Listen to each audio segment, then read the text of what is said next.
she still can't even stand. She's so wobbly. Zhang Weili is furious. She's upset. But 100%. Welcome in, everybody, to a brand new edition of Axe Kick Picks, episode 244. And yes, we are not in our regular spot. I am not in Jersey. Joey is not in the Carolinas. We are where, Joe? The 305. Mr. 305. We are down here in Miami. Honestly, can't say enough nice things about Miami. The people, great people here at BKB. We're out here covering the event. Joe, first 48 hours, thoughts on Miami? It's a little humid if you're not used to it. Yes. But, I mean, there's a lot to do. Bringing us some money. It's looking like it's a fast-growing area. And probably expensive. One of the most expensive in the country. I can definitely tell you that. But people are great. Yeah. Like you said, everybody's so welcoming. The hotels, BKB themselves. And, honestly, the people we've talked to, walking around, it's very nice people. Fascinating, yeah. Very nice people. The culture, a lot of Cubans, obviously Hispanic people. Yeah. They tell us. They very, very nice people. The views, obviously, right on the water is breathtaking. Yeah. Right here, right on the river. Very human. You're more a little used to it than I am, but I still sweat. It's bad. The humid is bad. And some girl looked at us and said, it's not summer. It's 90 degrees outside. It's Miami. At the end of the day, you should have beach supplies. When is summer over? After Labor Day? For me, I mean, South Carolina, they don't pretty much stop until Thanksgiving. I'm not joking. Like, So literally, the holidays is when it's like fall. So it's like, I think on the calendar, it's September 14th or 15th. It's like fall, technically. But if you live in warm climates like down here or even in the Carolinas, like until you get a little crisp in the air, like for me, as soon as college football starts, it's like fall. It's true. Like that college football weather. By us, you wake up and it's like, oh, it's 55, 60. It's nice.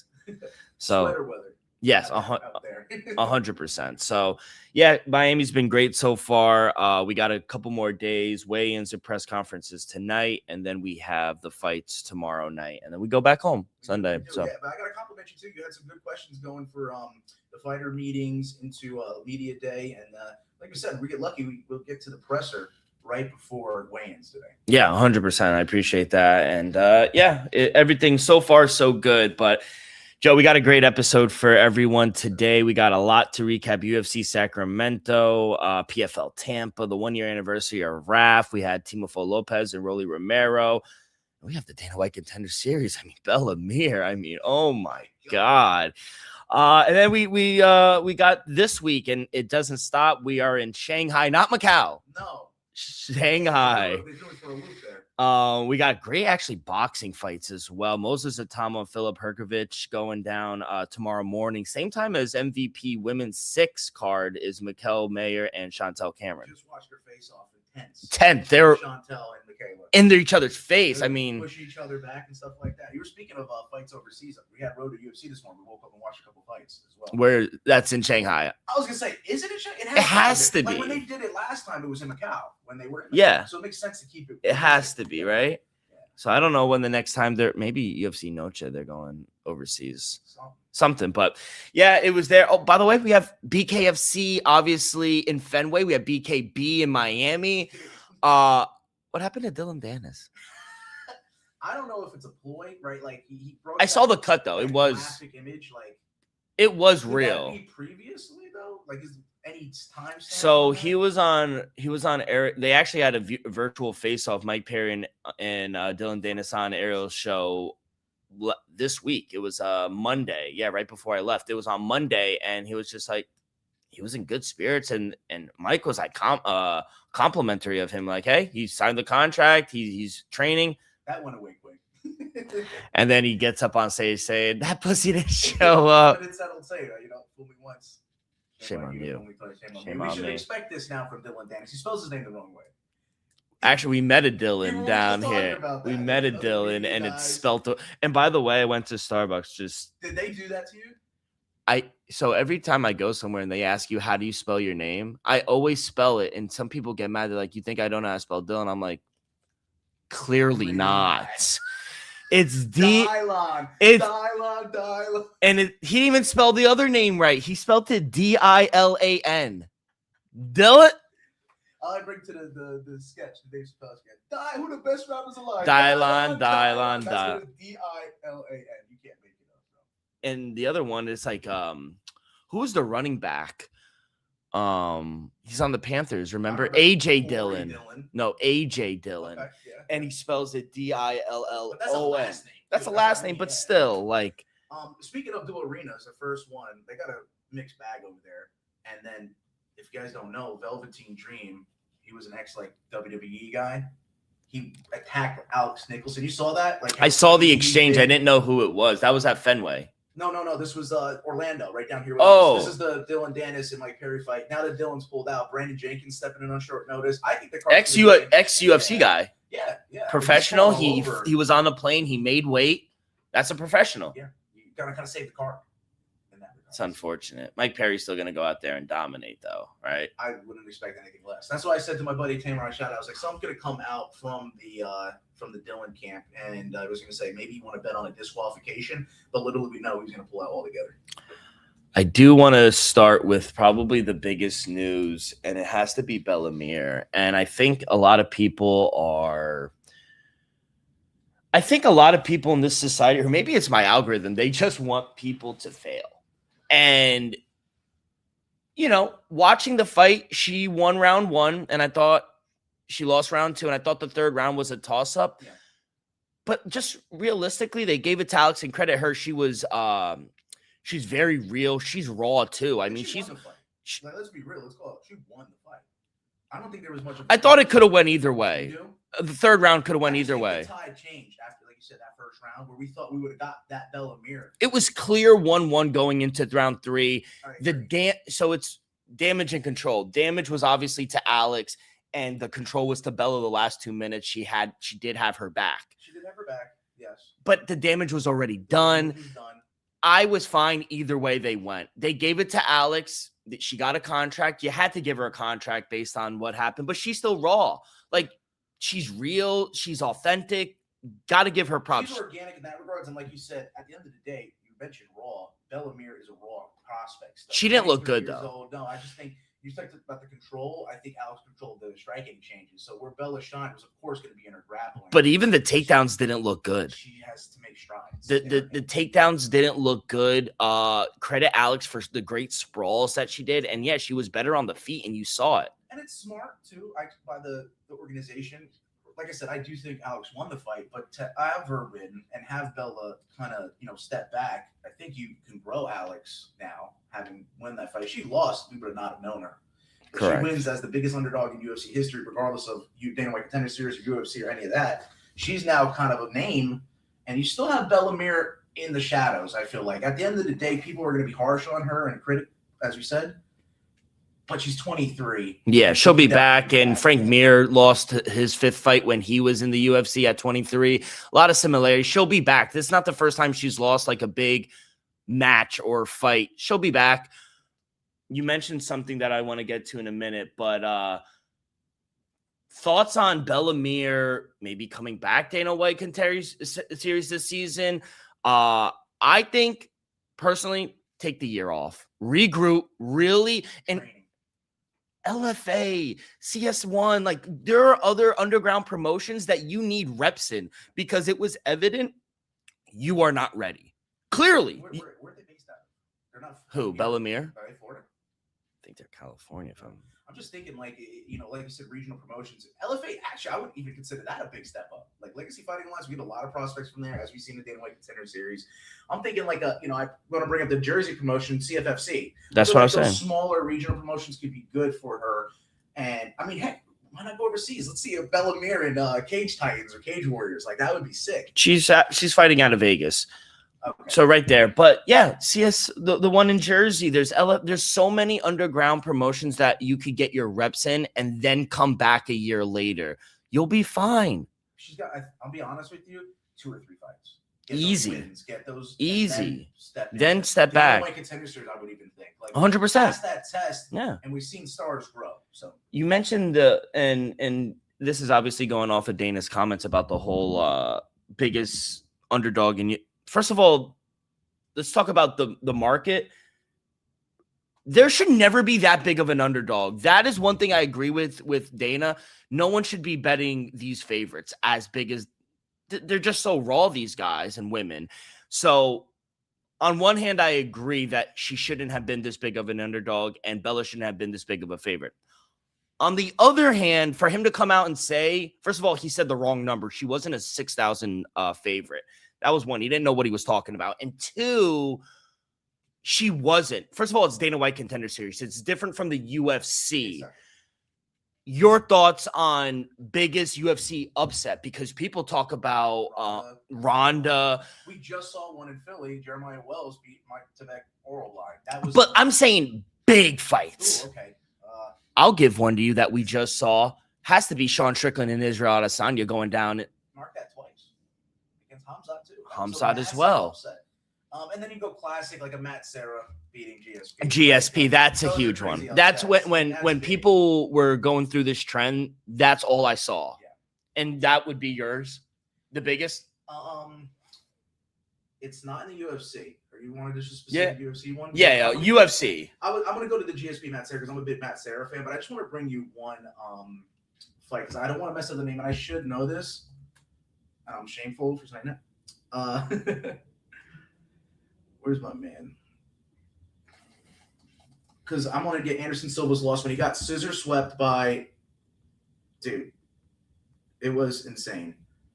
That to me is like one of the biggest upsets that I've ever seen. And you talk about statistics too, like numbers wise. Mm-hmm. When Anderson Silva came out of Japan and first joined the UFC, he was a massive underdog against Chris Lieben. So not that it was obviously he should have been the favorite, but in terms of odds. Joe Rogan even said that he knew that Anderson Silva was a different level and he was going to beat Chris Lieben at that time. But we're going all the way back, and it was Rio Chonin. I was going to say, I had it on my head, Rio Chonin with the flying scissor heel hook against Anderson Silva. That was absolutely insane.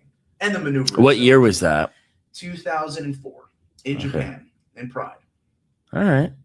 Something you don't see every day. No, something you definitely don't see every day. But I just wanted to – she'll be back. She'll be fine. Regroup. Take a few months off.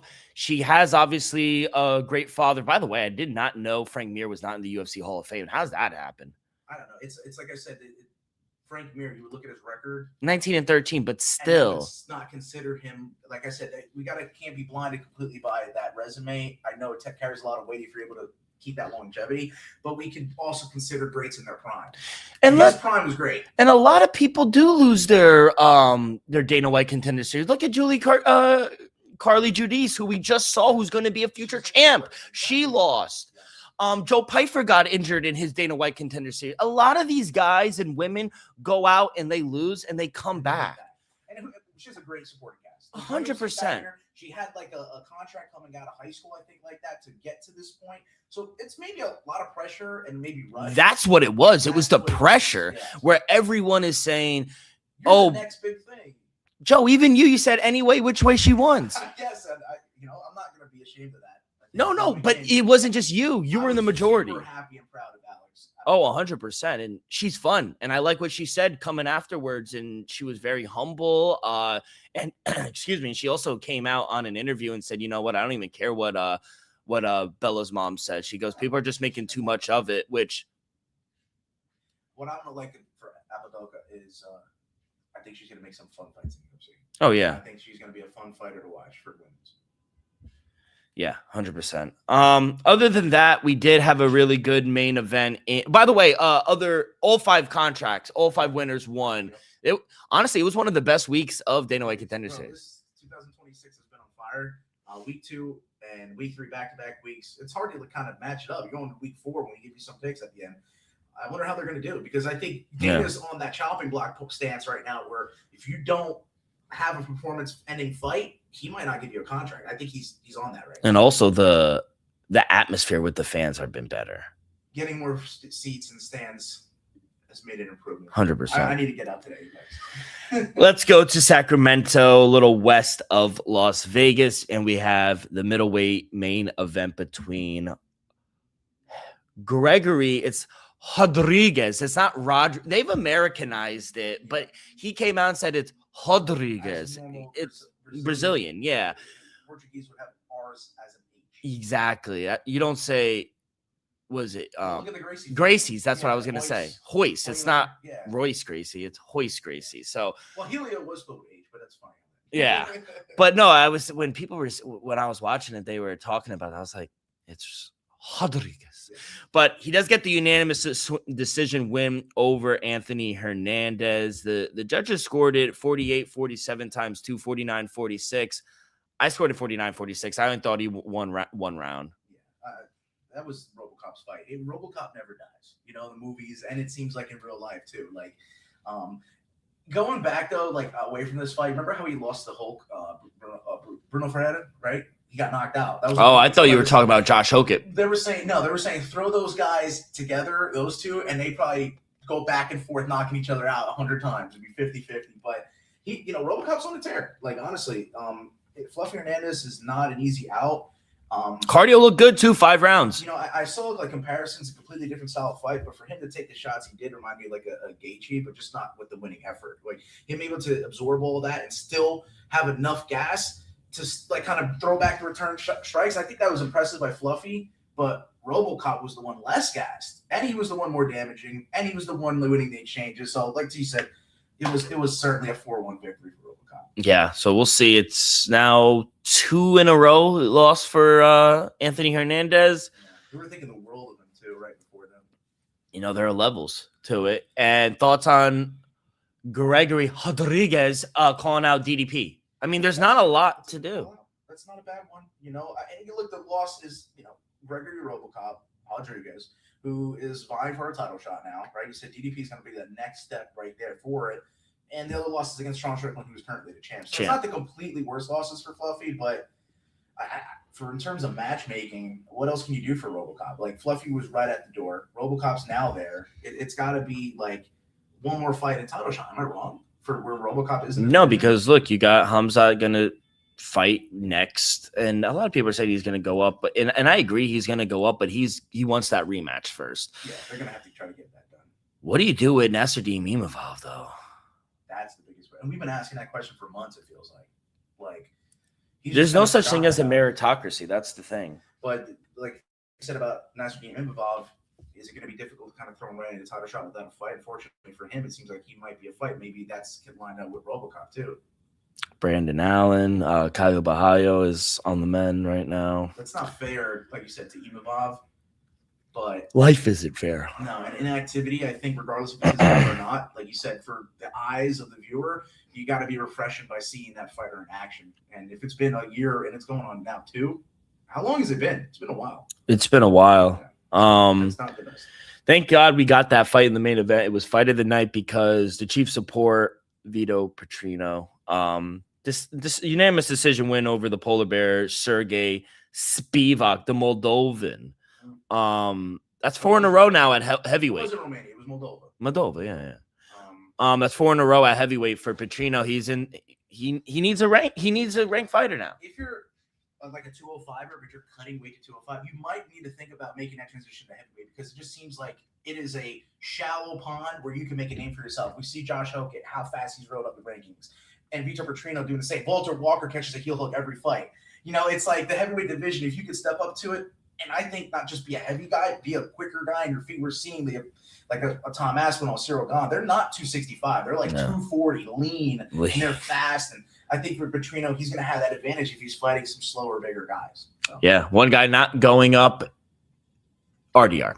I mean, he's staying at light heavyweight. Yeah, that's his. And I haven't seen anyone do that to Roman Dolidze in a while, if ever. And the way he did it in the first round looked good. He needs to stay at 205. Yeah, 100%. Dude, I don't know if we discussed it on the show, but the only person to give him trouble, I think, RDR at light heavyweight was Anatoly Malakin and won. But he was the heavyweight champ. So you had a heavyweight, once again, cutting down to light heavyweight. So he was just facing a bigger guy. Meanwhile, like you said, RDR could cut to middle, but without having to drain himself, he's going to be a big problem at 205. Yeah, 100%. What happened to your boy Mason Jones? I told you, if he got out of the first round, my boy was going to win. And Medeiros, but look at his record, look at his resume. Like, he's taking some good fights. Yeah, there's a draw and there's a loss on there, but I don't think it means a lot. Like, Marco Medeiros is a problem on the feet, and he's just a well-rounded guy. Mason Jones, I just, maybe it was the expectation of him coming back and beating Jeremy Stephens, but then what do we look at Jeremy Stephens like? That might have been a layup fight for Mason Jones returning to the UFC, where I still think he's a UFC fighter. But this matchup, like I said, I think Mason Jones would have maybe a little more advantageous on the mat. And that's why I said maybe the submissions is his route to victory. But if you can't handle the first round, you get knocked out in the second. It's the Welshman, he was a huge favorite too, and he is good. It's just when I'm going to use a Dana quote: "When you get dragged into deep waters, what can you do?" Yeah. He didn't do it. You know who can do it? My girl Carly Giudice. I mean, the kicks, and now she holds the record of most significant strikes. Like I said, she is the best. She gets it done in 1:39. My question to you now is the strawweight division here for the women's. She's not ranked. She could be. She could be. Do you think we see a ranked fighter for her next opponent? I one I'm highlighting right now because we're going to see Julia Pilastri fight this weekend. She is coming off of a loss against Talita Alencar, and I think Carly Giudice is better than both of them. I think maybe if Talita Alencar doesn't have a fight, maybe you could do that. Get her ranked immediately, Carly Giudice. Yeah. Just give me a second. I'm just doing something real quick. Shout out to Talita Alencar. She was a jiu-jitsu player. That she has no stand-up game, but her jiu-jitsu is going to be sublime. Maybe that's a problem, you could think, but if you can, as Carly Giudice, overcome a jiu-jitsu player like that or any of the grappling fighters that are going to come in and face you, because I think more or not, most of the fights are going to wind up in a clinch exchange, going to maybe hit the mat. So if you can overcome that, then her game could play, which is Carly Giudice is just piecing you out round after round. Yeah, Anthony Witt gets the first round submission. Needs to work on the ground game. Yeah, 100%. Like, that's not going to get you far if you cannot handle the mat. Yeah. Maybe he can focus on get-ups and stuff, but you're going to have something down there. And it's just hard. You see with a lot of guys coming outside of the it's difficult. We even see it like, I don't know, let's talk like Brennan Shaw. Like there's like guys who were not, I guess, fighters first or come up as martial arts and were athletes. Without having that backing, it's difficult to play catch up. Yeah. Yeah, and then Pretty Boy, my boy Jamal Emmers, you mentioned it. He does get the knockout in the first round, just catches Douglas. And a lot of people are high on Douglas. He was another huge favorite at -390. I kind of discredited Jamal Emmers. His last outing wasn't against Nathan Train, was it? Was that literally his last outing when you were in Atlantic City? So that's the last thing we saw. You look at Jamal Emmers, and he's got that scale power, but boom, you get knocked out by Nathan Train, who we love. Nathan Train, UFC, baby. Look at that bicep, but he's just not like he's fallen off a little bit, right? So that loss doesn't look good. But boom, Jamal Emmers can knock out anybody, and he did it to a rising prospect, Larian Douglas. I think his KO props was like chalked as much as you see some money line plays. The play was Jamal Emmers to make some big plus money. No, I'm never backing Kenny Nzechukwu. He's let's talk about fall offs. Who do you think you are moving like that? But he knocks out Olberg, who's now the champ, and then he lets Gizia do it. I mean, let's talk about shout out Gizia. Big sexy. Like, you know what I mean? Like, bro's out there. I heard he's getting a date with Zendaya. No? Wow. Shamil Gaziev. Legend. Taco Padilla. Put him to sleep. Oh my God. I like Taco, bro. That just shows that he's well-rounded, right? I'm glad they gave him. I'm glad they gave him the submission too. Yeah, that's what I was gonna say. Like, you get to that point, you kind of deserve it. We also hit on Chanel Dyer as well via KO TKO. That was brilliant. She's good too. Like, at the end of the day, we talk about like pure Muay Thai kickboxing. We're seeing a lot of English men and women come out. Like, she kind of reminds me of like a female CLD, like Christian Leroy Duncan. You know? Interesting. Yeah, and then she like puts you down on the cage, let you get up so she can just hit you with kicks and hit you with everything. And she's talented. Other than that, though, the card was for lackluster or people who didn't like it. I thought it was really good. A lot of finishes. I went over the half a round with Mauricio Barbosa. That was nice. And Jackson McVeigh did prove a point with West Schultz, and then just to end it, Your boy who you had help you in Home Depot, Yes. Stan Dorsonville, the drill baby. The Haitian sensation. Dude, I love that guy. That was a great fight, though. Gage Young brought it, but They gave him a cake at Home Depot, his manager. Yeah, that was great, man. He deserves it, and hopefully he gets a couple more fights, and so he could quit.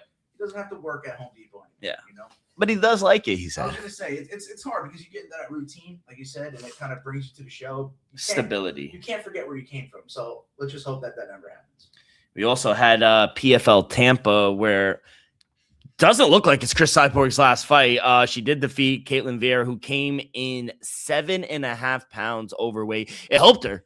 I was gonna say she probably needed that. Yeah. To fight Chris Cyborg. 49, 46 times 2, 48, 47. She does retain the PFL featherweight world title. Calling out Kayla, calling out all these people. Kayla wasn't even, it's not going to happen. She called out, She called out the Guo, Clarissa Shields as well. She probably wants to box her, though. Because Clarissa Shields won't take an MMA fight with her. No, but like even boxing, Clarissa Shields. No, that's what I'm saying. In boxing, I think Clarissa Shields would like that. In an MMA fight, though, I would give it a side. No. It's the Guo. Are you kidding me? And Chris Cyborg, she's a veteran. She'll take her down. I still see holes in Clarissa Shields' ground game, as you just mentioned. Clarissa Shields is the only woman to come over. Respect. I'm trying to see a legit boxer. The only one who gave me a little bit of hope was Deontay Wilder. Remember, he was like, "I'll do it," and I believed him, but I don't know. Yeah. But Chris Cyborg kind of left it open. She's not done, right?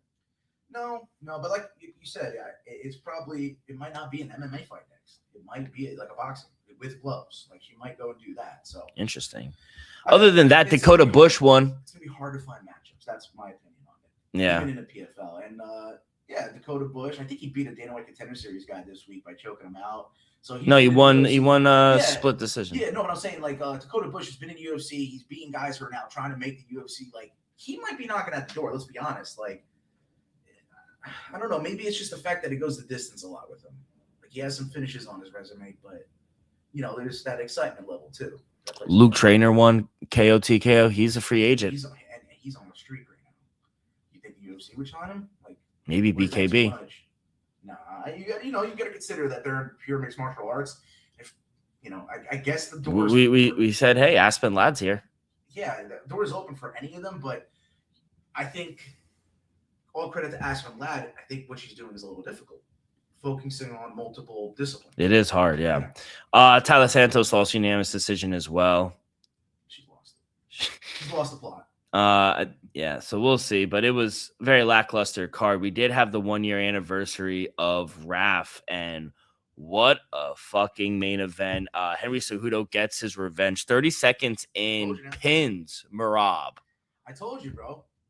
Remember, right before the comeback, Henry was dominating that first matchup. Quadruple champ. Quadruple C, baby. Hey. I told you, make money for the trilogy. Oh, they have to run it back. Running it a good promotion right now.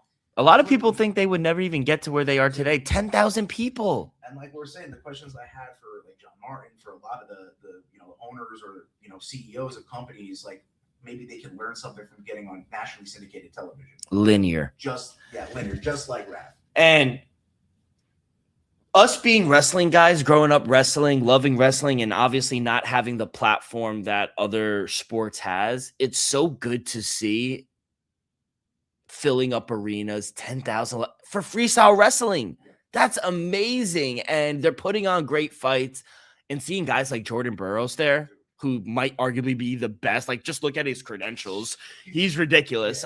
Jersey guy, he went to Nebraska. He's a Cornhusker, and then he fucking tech-fold Sean Brady. We knew that. I said it. I was like, you're going to attack him. He's pushing him right back to RAF Moscow.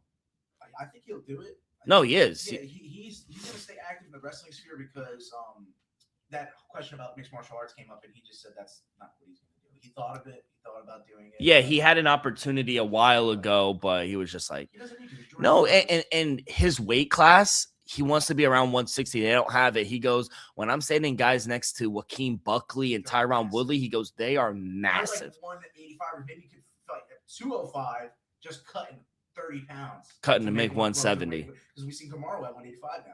So, look at Michael Morales. It's like Rumble Johnson with Morales. Like, yeah. I see shades of that. Joe Burrows, Joe Burrow, Jordan Burroughs wants no part. I don't, and you know what? I don't blame him. He's intelligent. Like His son just won states too. Bro, are you serious? Yeah, 12. Bro, and then they say, "Come over to wrestling. You're gonna get tech by Jordan Burroughs." And his son. Everybody. Shout out him. Gable Stevenson obviously won. He won a decision. Kennedy Blade, she is a beast, bro. She's the watch out. Tech fall Dude, as well. Nasty, bro. The length is gonna be hard to deal with. Like I said, she can grab an ankle while you're crouched and defending. She's just standing up, and she's already got a hand on the foot, on the boot. Shout out my boy Max McNeely defeating Bo Nickel 3-2. I called the upset. The kid is for real, bro. Other than that, Asula Emabayev, he did lose to Johnny DeJulius, right? He won. He teched him. You said Johnny DeJulius was a really good wrestler. He is. I was like, bro, I believe it, dude. If he's wearing a singlet in his picture. And shout out my boy Tyron Woodley, who is headlining UFC Moscow against Khamzat Chimaev. Raf Moscow. Yeah, what did I say? UFC UFC? Moscow. But hopefully they go back. First win in what, 4 or 5 years for Tyron Woodley? Yeah. And he came back. He was down 8-0 from Joaquin Buckley, and to come back and win. Shout out Tyron Woodley, man. Love the chosen one, dude. I'm a big fan of Tyron Woodley. He's won a lot of people over. How could you not like the guy? Undisputed. And Mama Woodley too. Mama Woodley. Bro, legend. Other than that, we did actually have some boxing as well. And Timofo Lopez, he did defeat Rolly Romero via majority decision, 114, 114, 115, 113, and 116, 112. I think it's because Rolly did knock him down. And that's the thing. The fact that he didn't get a single card, because majority means it was a draw on one. 114, 114. Yeah, so that was interesting to say that Rolly didn't win on a single judge's cards. But, I mean, we kind of saw it like that. And I think also it doesn't go down in statistics, that knockdown. They considered it a slip. Am I wrong? I thought it was a knockdown. Like we saw Devin Haney got knocked down by Ryan Garcia. They're like, oh, no, it was a slip.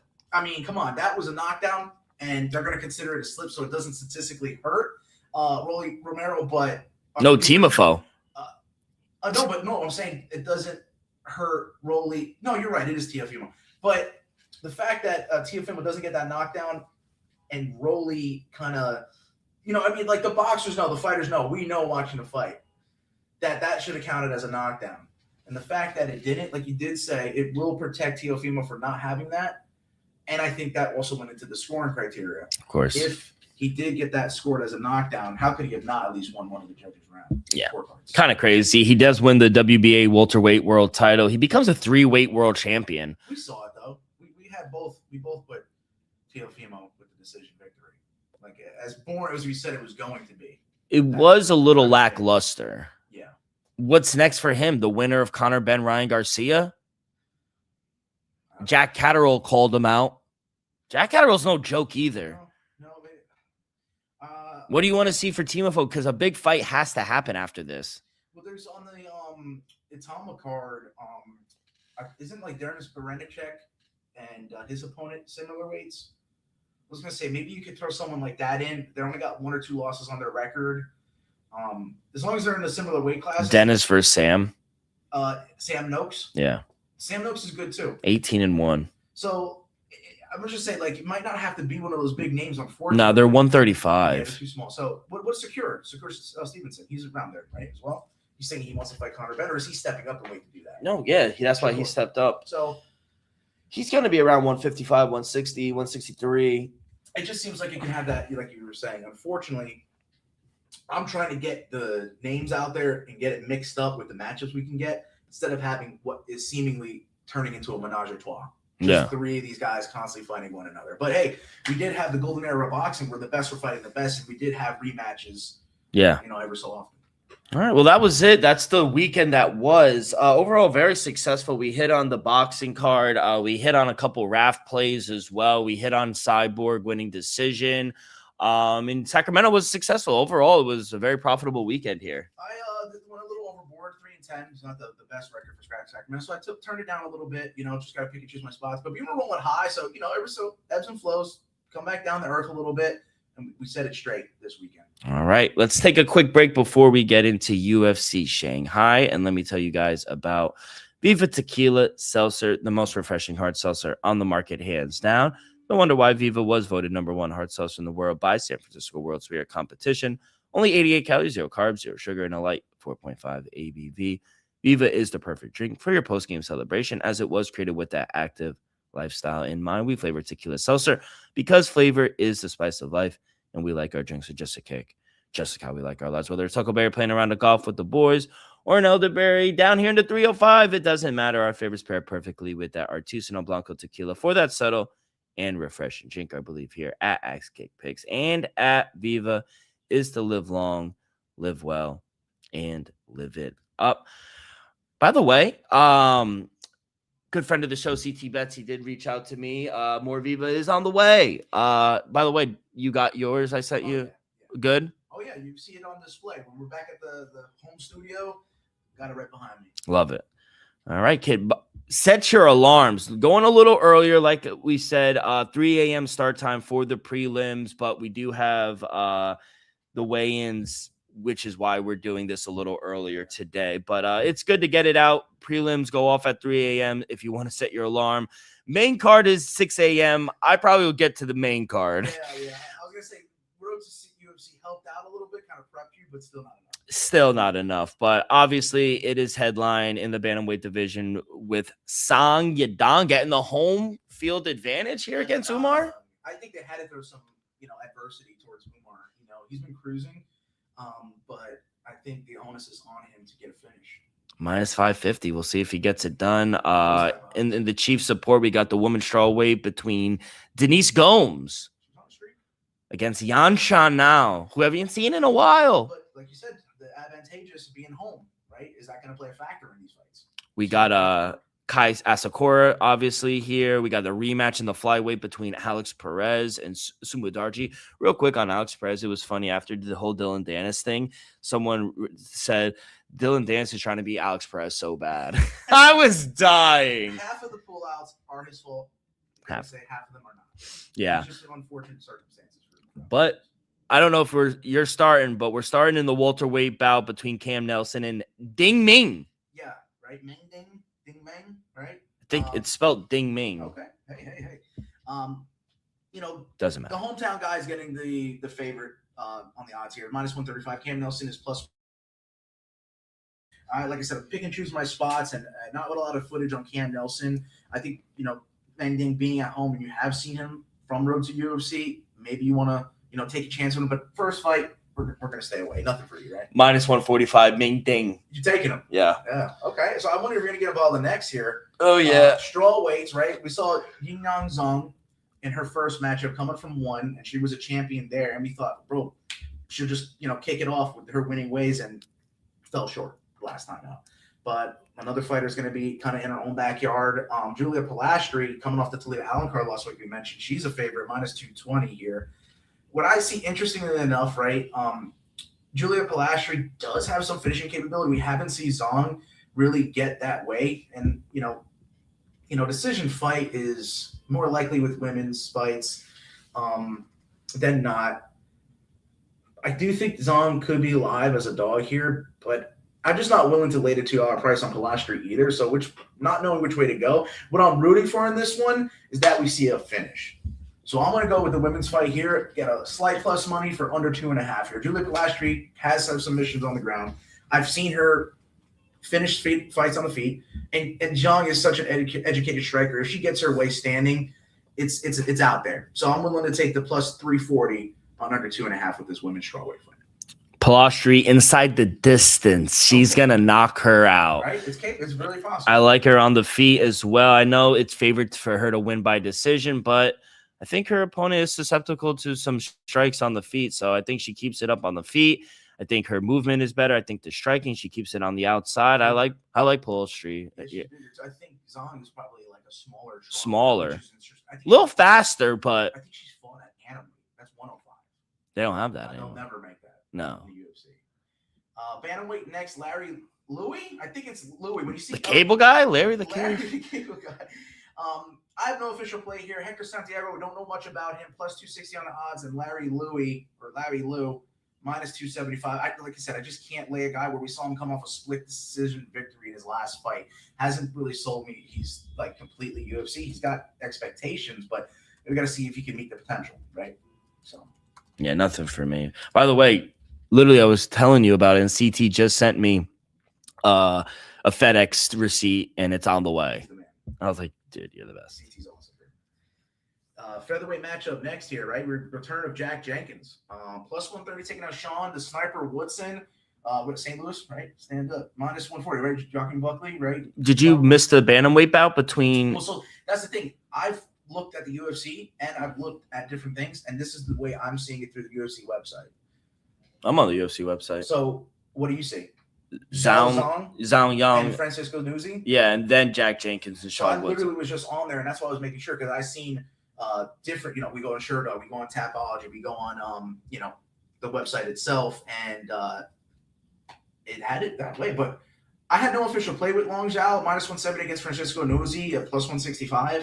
It's probably the Long Zhao's fight to win or lose. I'm taking the Italian. Are you fucking kidding me? Okay. Dogs are barking today. All right, I see it. Yeah, so give me Nunzi. You can travel. Is he Sicilian? Hey, what do we say? You could be Italian if you're Sicilian, but you're not necessarily Sicilian if you're just Italian. So, amen. But we can't get in that Jack Jenkins fight. Like I say, he's a slight dog. Sean Woodson, sniper from range. Are we gonna see Jack Jenkins go out like that? No. And do we? Sean, remember the Keith Peterson? Yeah. The Sean Woodson, he got finished. He's like, no. I don't see either of these guys going out like that. So I took the over 2.5 rounds at minus 170. I took Sean Woodson minus 150 via just on the money line. I think he wins decision, but Sean Woodson's a beast. I think a lot of people underrate him, and I just think his length, his reach, and I think he could give Jack Jenkins a problem. I like Jack Jenkins. I think this is a terrible matchup though for him. Tough. They give him tough fights, and that's why we watch Jack Jenkins fights, because they're good. Now, if he catches Sean Woodson, I just don't see that happening. Catching him and length with the guillotine or Dars or something. And if he puts him down. I like Jack Jenkins. I don't want to see it go down that way. That's why I took it money line. Heart bet. Minus 150 is still a playable number, but I'm on Sean Woodson. Now I see flyweights, Ray Tusara. Yes. Right? Well, we all know you're going with the Japanese fight because you fade Peruvians. It's not necessarily that. It's just I think the best way for me to touch this fight was to touch the total. I think that's a smart way to, right? Because if I betted on Kevin Borjas here, he would have lost. If I betted on Ray Tusara here, he would have won. You know how it goes already. Yeah. So, and the line is so crazy. It's like you don't want to lay that in Tusara, where he's not as refined on the feet, but when it hits the mat, I mean, some of these Japanese stars are just incredible. Like Habib said, you got Iran, you got United States, but like Japan in terms of their wrestling is really getting good. 100%. Yeah, so I'm going to go under 2.5 rounds here, minus 130. Kevin Borjas, mind you, he did take the most body shots or significant strikes in history against Josh Van, but he himself did return it in the next fight after that. So he has volume and strikes where I said Ray Tusara may lack a little bit, and Ray Tusara on the mat is going to wash Borjas if he gets it, in my opinion. So under 2.5 rounds at minus 130. Let's see it finish. And now this is the featured prelim. Andre Lima. Yep. And Namsarai Batbayar at plus 235. Mongolian. You think I hit that, right? You think I hit that name? One more time. Namsarai Batbayar. Probably. Better than me. Andre Lima minus 245. I didn't do an official play here because I'm just still not. After getting bit, making a tattoo, we had this whole gimmick going on with Andre Lima. Loses his last fight, so he's got to make a statement here. But are you going to lay $2, almost $3 on him? Nope. I would not touch this fight. And it should be a win for him, but you said Batbayar at kind of his own territory, not having to do all the traveling. It could be the dog is live for some reason. Yeah. So I would say the Mongolian. I would say closer to home too. Nuremberg, I think, is like that other Mongolian dude who's just nasty, and you just can't doubt it, bro. They got heart, bro. Yeah. So let's start the main card here. 6 a.m. Correct location, Shanghai, UFC Shanghai. We are starting off in a flyweight matchup here. Right? Correct. Bilal Hassan, they're really trying to promote the Indo Ninja here, and I see talent with him. I do. He's still a little raw, in my opinion. I think that maybe just the overall game can, that's for all fighters. At the end of the day, we're always learning every single day. We improve every single day. If you can become a better 1% better of yourself that next day you wake up, I think that's an improvement nonetheless. But here's how we squeeze the minus 700 possibly minus 800 down against Nilson Rojas, who is also a fellow Peruvian. Or in this one, I had to pick Bilal Hassan. Really? Yeah, I picked Bilal Hassan, and I went under 1.5 rounds at plus 135. I just think the majority of Hassan's fights are going to get done in the first or early second round. I don't see many guys actually being able to keep with his striking, even though you see some fundamental flaws. I feel like if he improves his defense, he's going to be a hard nut to crack. So I'm going for it in this one. I'm going to go against my Peruvians and go Bilal Hassan under 1.5 at plus 135. Give me Rojas now because I'm going to fade you and take the Peruvian. What happens? Exactly. And plus 550, I don't think the guy – we just talked about markets and how they shouldn't be this big of an underdog. And he's raw. He comes through a little adversity. Which was Bellemere, raw. What are you going to respond to when you get into deep waters? Dana White said that, not me. I like that take. This guy, how do you pronounce him? Levi Rodriguez Jr. or the other one, obviously. I think it's once again C. Louis. He looks yoked. Lawrence Louis or Lawrence Lou, Larry Lou, and C. Louis. I thought it was C. Lou. You know what I mean? I think or Louis. Maybe it's C. Louis and then Lawrence Larry Lou. You know what I'm saying? Yeah. No, but I'm looking at his picture. Guy looks fucking yoked. Yeah. He's a kickboxer, stand-up guy. Taking on Levi Rodriguez, who's exactly the same Brazilian Muay Thai guy. The fight to end via KO TKO was minus 425, so it's completely chalked that way. What I'm hoping for is maybe they feel each other out in the first round. We get past the half-minute mark in the second round. I went over 1.5 rounds at plus 175. You're getting great odds for that. But obviously they're seeing something with these two stand-up guys that just go for the kill. Levi Rodriguez gets knockouts, but we have seen him just get knocked out. And then C. Lou, if you look at his resume, the amount of first-round finishes. So a little concerning, but I just got to take where we're getting a little plus money. Plus 175 for over 1.5 rounds. Let's do it. Flyweight matchup next. Rematch. Alex Perez taking out Suma Dajri. Minus 210 for Dajri and plus 195, which I think it's surprising. I'm trying to recall the fight they had first time, and now ended due to the groin strikes. Who's the one that hit it? It was Alex Perez hitting Suma Dajri, right? He hit him low. That's what it was Suma Dajri. Suma Dajri hit Alex Perez? Yeah, I think so. Wow. So that first fight got canceled here. But I do recall Alex Perez actually kind of heating up in that exchange before that foul occurred. So him getting this plus money odds makes me want to take him. Suma Dajri. Take him. Yeah, he's up and coming. But Alex Perez, time and time again, he bucks trends. And this fight hasn't been called off. I'm gonna take Alex Perez. Give me the plus money. Wow. I just think Alex Perez is going to need to solve the distance problem he faced last time they fought, which obviously is the same one that he's going to face here. And I think if you're Alex Perez, he has to turn up the intensity in this fight. Like, he has to make it a dog fight. He needs to force him backwards. And if he could apply the pressure forward and utilize his athleticism, it's a big cage, obviously bigger than the one at the Apex, but and home field kind of for maybe. But I think Sumudarji, he's more athletic and he's going to keep this fight on the feet. And if he does that, I'm taking him on the money line. That's going to complete my 2-leg parlay between my girl Julia and Sumudarji, both on the money line at plus 112. 2-leg. Great way to take those $2 favorites and into a plus money. That's sick, man. Hey, and you know how it goes. Someone's going to get a win here. That's why we give you both sides of the coin. We have opposing picks. Bantamweight's next, 135.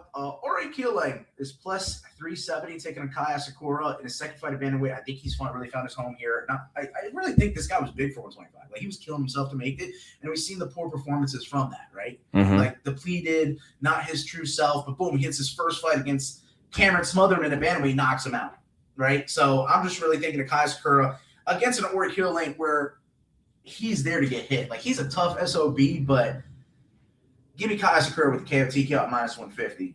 That's a great number for him. It can happen at any point of the fight. Flying knee, Superman punch, penny back. I mean, he is creative in there. I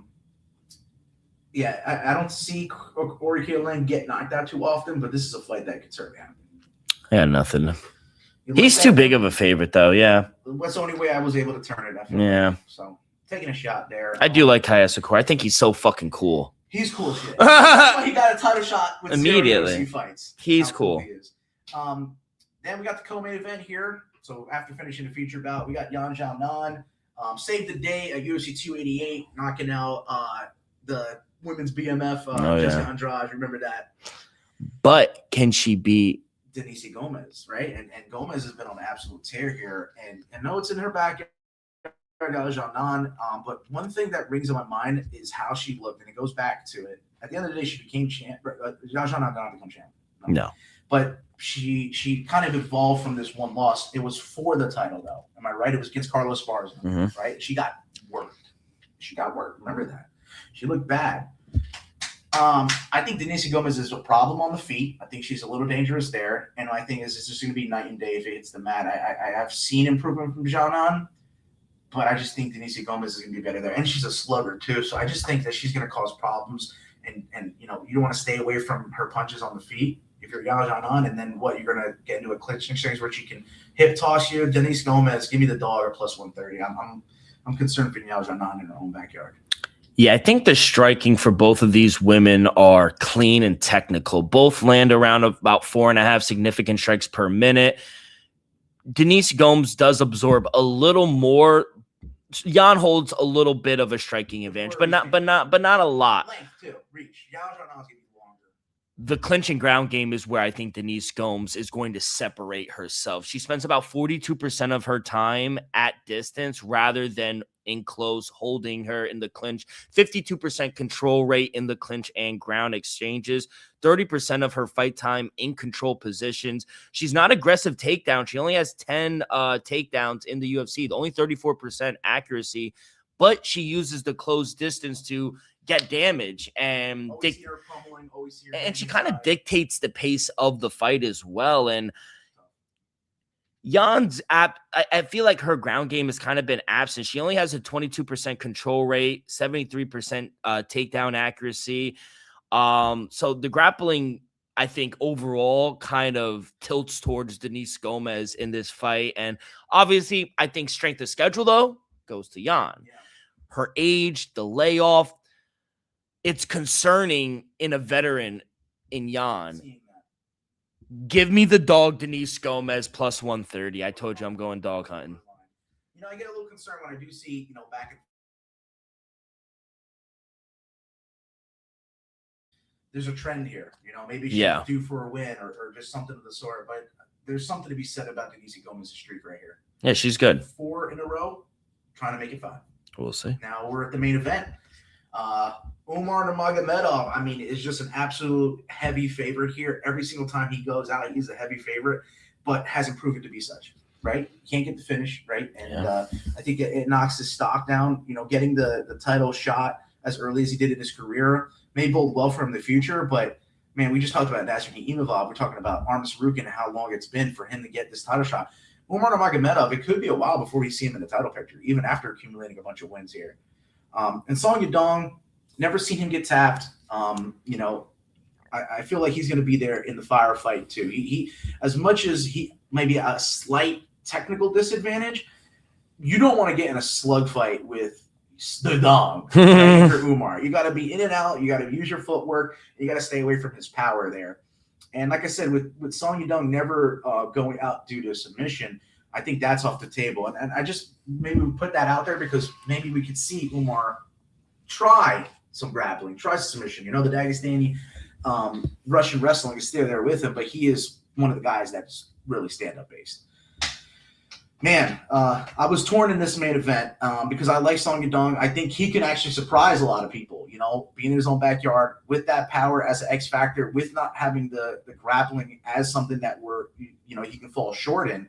I think the odds should be a lot closer. And as we led the show off, the guys getting this big of a favorite aren't proving that they are that big of a favorite. So I played it down the middle. I took a shot here because I feel like Song Yadong can catch him, but we need to see Umar prove a point here. I'm going for it, you guys. I'm taking the fight to end, KO, TKO, or even disqualification. God forbid something happens like we've seen in the past, scoring strikes. Song Yadong has been disqualified due to them a couple times in the past. And there are fighters on this card that also, and there's something about that, it's in the air, We'd hope it doesn't give us a lackluster or disappointing main event, but I'm going to leave it out there as a just in case. You're getting plus 400 for either fighter to win via KO, TKO, or disqualification happens. Now, the reach does go to Umar by 2 inches, which is surprising. And I think the striking profiles kind of reflect what they want to do. Obviously, Song Yadong wants to keep the fight on the feet. He spends 78% of his time at distance, 4.34 significant strikes per minute. He is absorbing 3.81, so he does get hit a lot. He carries power. He carries power. You mentioned it. 7 knockdowns scored in the UFC, though none in his last 4. Umar doesn't need to win the striking battle, but he does land 3.86 strikes per minute, and he's only absorbing 1.86. He's virtually impossible to hit. That is what worries me here, trying to take a Song Yadong side. You're not going to be able to touch Umar. That's the problem. And if you do touch him, you have to put him down, because if you don't, Umar holds a 93% control rate. And I just think when he gets a hold of you, yes, he works with the California kid, Uriah Faber, and his team over there. He's with Alpha Male. Thank you. It just blew brain fart, but which is good. He does have a good ground game. So does Yan Shannon as well. She is wow, you just said it. Alpha Male. So I don't know. Song, he's okay defensively. He 74% control, takedown defense, but it's a clear advantage to Umar. I just think that like he's the most logical path is Umar via decision or points. I hate that. That's why I didn't pick it. I mean, Umar doesn't really finish fighters. He has 2 submissions attempts in the UFC. Song has never been submitted. The play really is Umar's decision, you know? And it's sitting at minus 190, 200. I can't take that. That's why I did what I did. And I'm looking here, as we talked about trends between Song Yadong, had lost 2 back-to-back wins to, then he loses wins coming off the Davison Figueiredo win. Yeah. He might be due for the loss again, just the way the trend is, but look at all the fights. Most of them went to the decision. Umar via decision. It's a parlay piece. It has to be that. I can't take Song Yadong here. No. I was just hoping for fireworks in the main event with the opportunity and leaving open something bad happens. Yeah. I would hate that, but we've seen it. You've seen it time and time again. Time and again when it comes to the main event. Something bad happens. Well, Joe, good luck. Remember, set your alarms. If you want to watch the prelims and you are degenerate, 3 a.m. on Paramount. I'm going to try not to wake you. No. I'll put the earplugs in. Main card does go off at 6 a.m. headline, like we just said, in the bantamweight division by Umar Nurmagomedov and Song Yadong. Joe, let's take one more break, and let me tell you guys about our good friends over on Kalshi, real money predicting sports. They got everything over on Kalshi. They got crypto, they got finance, weather. I like to stick to sports, just something I know a little better.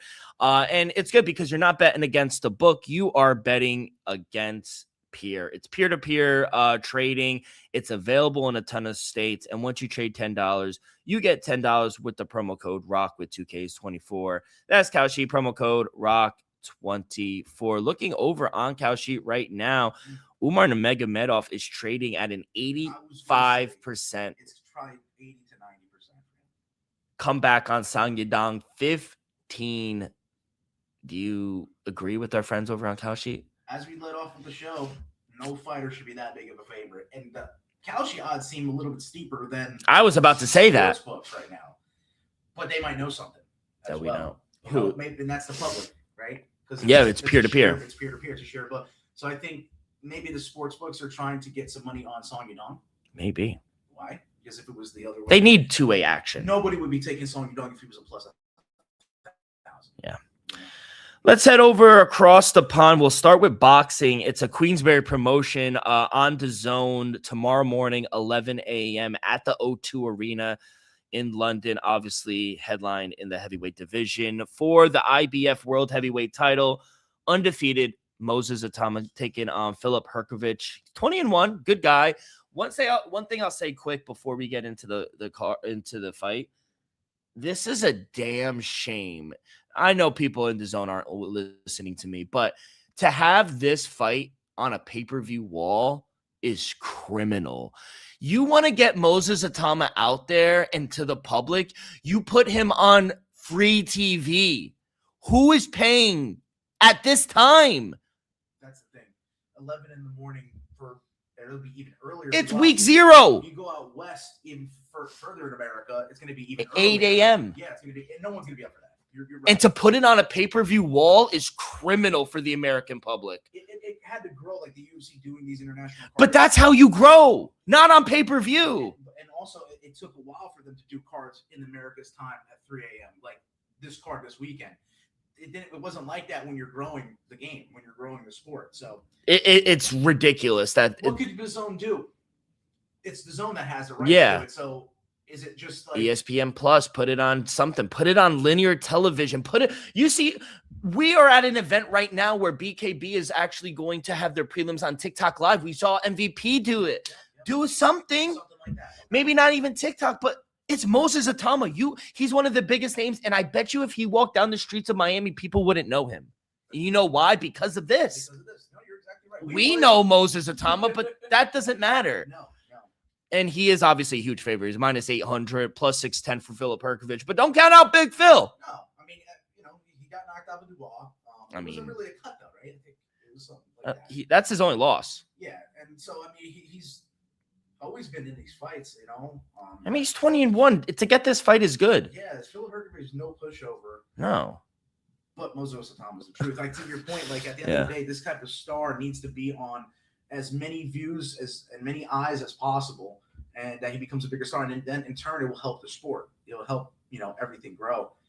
I like Philip Herkovich. He's done some good things. Beating Zayli Zhang, I'm seeing. Yeah. Seeing a couple of good wins. He's on a streak again. It's Moses Atama by knockout. And I just think that you haven't seen Moses Atama get out of the 5th round. So the play for me, with just his ability to hit you at the end of his punches, he seems to have good ring gentlemanship. I mean, he controls it too, even at his young age, right? We're talking about young and upcoming guys. For 21 years old, he seems like a seasoned vet.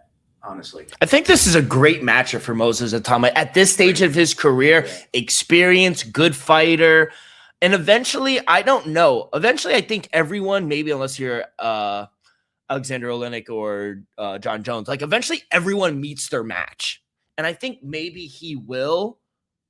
Not here. Moses Atama will eventually get to him. I don't think it comes here though. I don't think the upset is here. Herkovich ceiling, I think, is where we've seen it. He's good, but I don't think he has the tools to give Moses Atama, one of the youngest and most powerful strikers, and fast, fits in this fight. And Herkovich's a little more plotty and slower.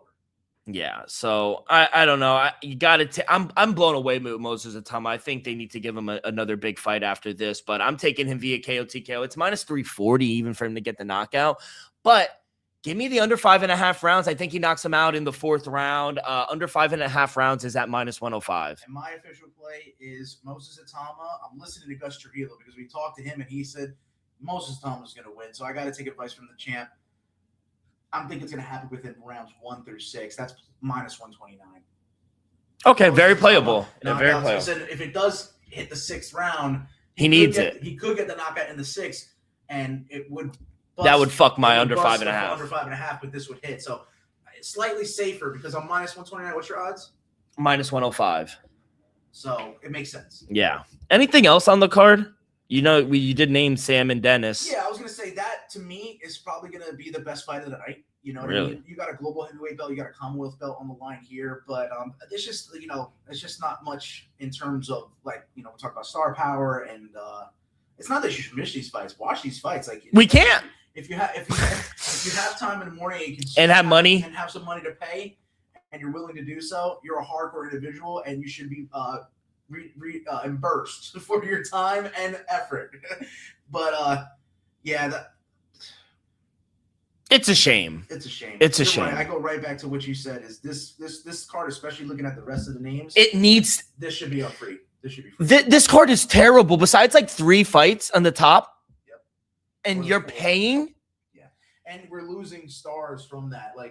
you're gonna hear, oh, okay, this happened. Why couldn't majority of the people watch it? I and guess then they're- know? I guess the zone is thinking of a business way, a business perspective, whereas you and I are thinking as a common man, like you need to put it out. They gotta make money, right? So But there are other ways to but make there's money other with ways to Moses make money. Atama Like, you and can Philip Herkovich. sign like we said, sign those deals to get you on independent TV, linear TV, like whatever it takes to try to get that revenue in first without having to go with the points.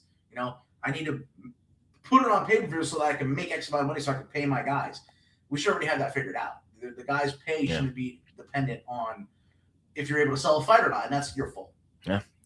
Let's stay across the pond. We'll go to Birmingham, though. West Midlands, England. We have MVP 6, headline by, obviously, women. Michaela Mayer taking on Chantel Cameron for the Ring Magazine WBA World, WBC World, and WBO World Super Welterweight titles. All of them are on the line.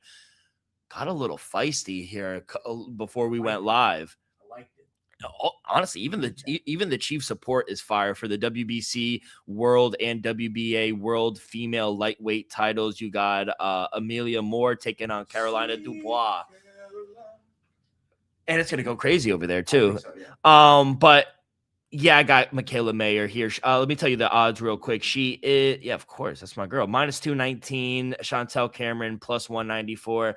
Chantel Cameron might be the bigger fighter, I think. She was, but Michaela Mayer's the better fighter. Chantel Cameron, look, She looked yoked. yeah, But she's not that all that's going to carry down and hold her down, while Michaela Mayer is quicker, faster. The resume is there as well. She has the experience. Michaela Mayer is one of the best female fighters in the world. Let's not gloss over this. No. All right. No, I agree. You know, I do like Michaela Mayer a lot, but I think the resume can kind of speak for itself, right? Like, you know, even though she on that rematch fight, Chantel Cameron lost to Katie Taylor, she did beat her in the first one pretty convincingly. So she could compete with the best of the best, and I do think Michaela Mayer is at the top of the heap, obviously with all the belts and everything. We see in the past she lost to Alicia Bumgarner. That was it. Natasha Jonas. But Natasha Jonas, she lost in a split. It was a split. Alicia Bumgarner, she actually, and that was a split as well. It was a split, yeah. So she's losing hair thin. Yeah, and the other loss in her amateur days was a majority in the Olympics. So And it's the Olympics. So I don't know. I like Chantel Cameron. I do. She's 22-1. Obviously, the one loss is arguably to the second best fighter. I know people have her first. I have the quote, but it was to Katie Taylor. And she lost majority. So she gave her a good fight. But let's be honest, who's she really fighting ever since then? She's not fighting the who's who. She's going to have a longer reach in there. This is the who's who. And if there's ever a time to prove it, it's now. My pick before here in Dillon's was Chantel Cameron. I'm going to take the dog. I'm on the opposite side. I just think that she could give a good fight to Michaela Mayer. And if we've seen anything from the past can teach us that this fight is going to the judges, and it's probably going to be a split. So it's going to be a sweat for either one of us. And I can't wait because Michaela Mayer is going to cash for us here. Carolina Dubois, you taking her? And that's the thing. We talked about the odds makers and the way that is.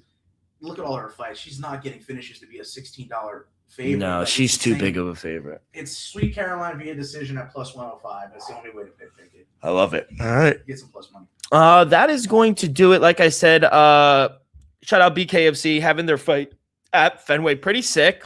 Queen of Violence, featherweight champion. Christina Ferreira. She's in the chief support. Shout out Joe Lozon. He's on the card. New England guy. He is on the card. I was looking at it. Pat Casey's on the card. I've seen fight.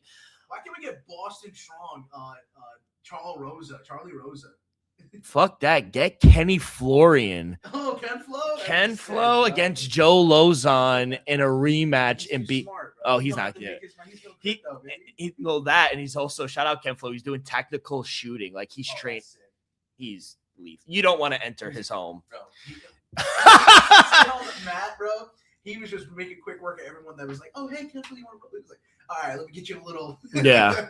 And he's training tactically, and he's got money in the bank. We did. By the way, champ in my book. You're champion. He's a Hall of Famer too. I mean, But- he's one of the best fighters to never win undisputed. No, 100%. But we also had a change up here in BKB 58. It was supposed to be Gustavo Trujillo taking on Mark O'Neill. It is now Mick Terrell. Did you see what conversation I had with Capology this morning?